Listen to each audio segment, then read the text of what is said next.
Yeah, so on that, I mean, obviously you're kind of an elite athlete. Is it still something you think, kind of your weekend runner, is it something they should be looking to do? Because we get a lot of people come in saying, oh, I've been doing 10k runs for 2 years, my time's not getting any better, and they wonder why. Do you think it's because they're not doing any kind of sprint training? Yeah, well, I mean, it depends really how you class it, because a lot of people will class speed training as anything faster than race pace, and technically, I guess, for a distance runner, to a certain extent, that's correct. But what the forms I've talked about are sort of, I guess, the more purest speed elements of running. But speed training, in a sense of things that operate faster than race pace, are essential to improving performance. So yeah, a weekend runner or a recreational runner and would still benefit from putting in strides at the end of runs to keep leg turnover and running, because it helps improve running efficiency, as well as leg speed and general speed. It would also benefit from doing interval training, which will obviously improve their power output in an aerobic or endurance form. So things that are operating between 10 and 20% faster than their race pace. Again, that will improve both efficiency, power output for the distances that are operating slightly slower than that.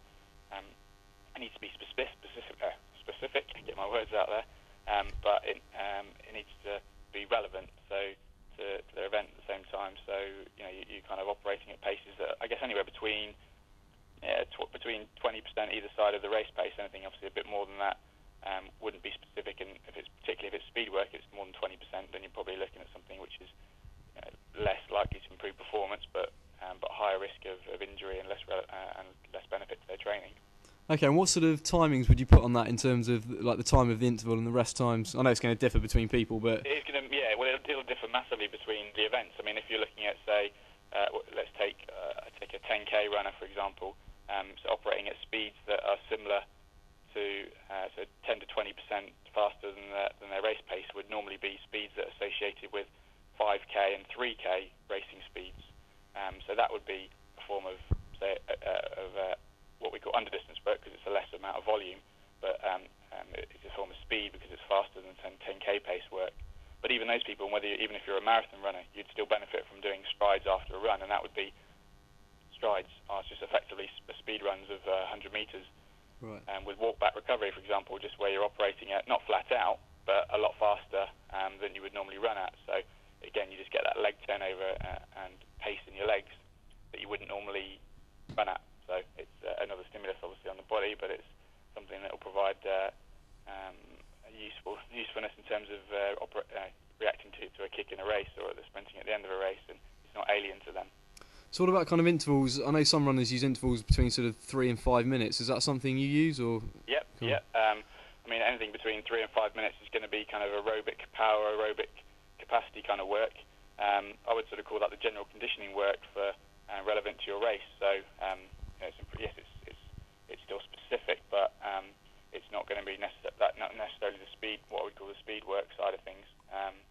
It's because you're operating at, for me, I would operate at sort of more, if the volume is for a 5k, the volume of the training session is especially relevant to a 5k, I'm going to do anywhere between 5 and 10k of volume at that speed, but obviously I've got the intervals, so it makes it manageable.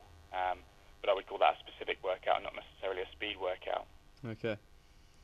Well, just going back to the weight training, do you use any kind of cross-training throughout the year just to sort of give your running muscles as such a bit more of a rest, or are you completely running focused? Is all your training directed I mean, at running? other than weight training here, you mean, or? Yeah, I mean, do you go through things like kettlebell swings or using cross trainers or going swimming? Just variety basically, or is it all kind of? Well, to be honest, I don't do very much cross training. I must admit, I do not as a specific and set workout each week. It's primarily running. But obviously I'll do stuff in the gym, and I'll do conditioning in the form of, say, running drills and hurdle walkovers and flexibility work and that kind of thing. But in terms of cross training and say swimming and cycling, I'll do that maybe in some of the off season for a bit of fun and just to maintain a bit of fitness. But I won't do that as a regular set session. Yeah. Really, no. Okay, right. Let's move on to stretching. What are your thoughts on static versus dynamic stretching? Like, how do you prepare for a running session and cool down afterwards? Because I know a lot of people are completely against static stretching. How do you use it?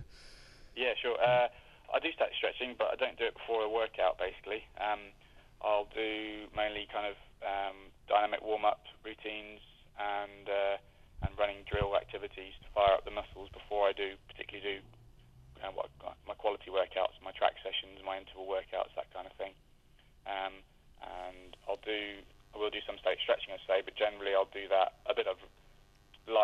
maintenance stretching after a run, just to kind of return the flexibility to where it was. But I don't go overboard on that side of things after a session. If it's a hard session, I don't do any static stretching after a hard session because the muscles have been worked hard and been damaged. So I don't want to kind of stretch them any further and potentially risk further injury in that sense. I'll do some corrective stretching to address any sort of postural issues, which I sometimes do before a weight training session, but only on the muscle groups which are in need of. I won't stretch everything statically. I'll just stretch the areas that I know might be inhibiting a muscle from functioning properly, for example, because it's tight. So I'll do that kind of work. But so a mixture of both, I guess, is the answer to the question, but only at certain times. Okay, excellent.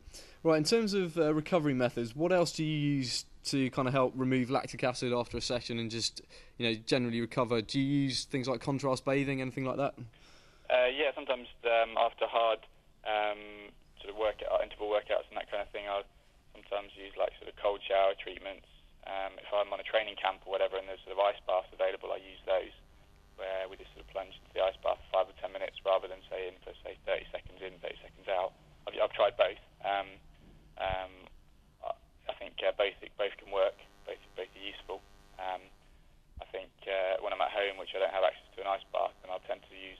I find our water at home is quite cold actually from where we are. So I find the temperature of that is sort of good enough. If I sort of have that on very cold, I might sometimes run a bath, be in that for a bit, or just use contrasting showers where I'll use the cold from that. I also use massage, but obviously I don't have the benefit of that always after a session. I try to have that sort of every 7 to 14 days, get a good regular massage. Not as often as I like, but that sort of thing. I definitely try recommend. Okay, right. Let's get on to nutrition. What does an average day look like for you in terms of general nutrition practices, as well as kind of pre and post workout fueling recovery? Do you use supplements at all? I use some supplements. Basically, I'll use that for after. I don't overly use supplements. I don't use them daily, for example. I use them after, say, some of the harder workouts in that sort of 20 to 30 minute window. If I know I'm not going to get a good sort of nutritional balanced meal in afterwards, or if it's a particularly hard workout, I think I need something that's going to get in the system a bit quicker. I use them for sort of protein, carbohydrate recovery fuel, usually in drink form. Sometimes I use sort of protein carbohydrate mix bars as well. Sometimes just have a few in the bag, or when I'm working or whatever, and I'm a bit delayed, so having my next meal or something, and I'll make sure I snack on something like that with a bit of fruit or something to make sure that I tide myself over. I guess in terms of a daily practice, I just try and eat little and often, eating sort of as often as every 2 or 3 hours, getting a snack or a small meal. I'll be having anything as 5 or 6 meals a day. They're not your conventional meals. It's not your 3 kind of big solid staple meals, but a little bit smaller in that sense. But total calorie intake is still going to be a bit higher than normal. Okay, so what are your thoughts on sort of carbohydrates? Because you're training a lot, are you eating carbs all the time, or is it just? I know some people just go kind of either side of workouts to keep body fat down. What are your thoughts on that? Yeah, I don't do anything majorly different. I think to a well balanced diet, I just make sure. I use my carbohydrate intake is, I wouldn't say excessive. I'll make sure that any snack or that I have either side of training would still contain a little bit of protein in. That's something I've probably changed, in fact, over the last few years, to make sure my protein intake is a little bit higher, just to help with